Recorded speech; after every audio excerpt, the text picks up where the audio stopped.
एकछिन पर्खिनुहोस्। कतै तपाईँले नक्सा पास नगरी घर बनाउँदै नक्सा पास नभएको घर किन्दै त हुनुहुँदैन।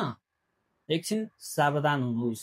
कतै अब तपाईँले घर बनाउँदै हुनुहुन्छ नक्सा पास नगरी भने त नगरपालिकाले अफकोर्स नगरपालिकाले तपाईँको घरमा जरिवाना लगाउने नै छ भने त्यो जरिवाना लाखौँसम्म पनि पुग्न सक्ने छ एउटा नक्सा पासको प्रोसेस नगर्नाले। अर्को भनेको घरको भ्यालुएसन एकदमै कम आउँछ। तपाईँको भ्यालुएसनै आउँदैन भन्दा पनि भयो। त्यो घरको भ्यालुएसनै आउँदैन। तपाईँले घर बिक्री गर्न पनि चाँडै सक्नुहुँदैन। अब घरै किनिहाल्यो भने त्यो घरकोबाट लोन पनि धेरै निक्लिँदैन। भ्यालुएसन त कम आउनु नै भइहाल्यो।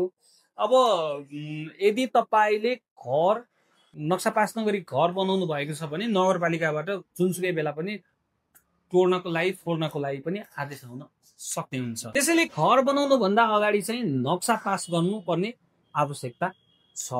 तपाईलाई पनि घर बनाउनु छ, नक्सा पास सम्बन्धी कुनै पनि जानकारी चाहिएको छ वा घर किन्दै हुनुहुन्छ, नक्सा पास भएको सम्पूर्ण फिनिसिङ भइसकेको घरहरू किन्दै हुनुहुन्छ भने पनि दवानी होम्सलाई सम्पर्क गर्न सक्नुहुन्छ। यस्तै घर जग्गा सम्बन्धी कारोबार गर्नुको लागि दवानी होम्सलाई सम्पर्क गर्न नभुल्नुहोला।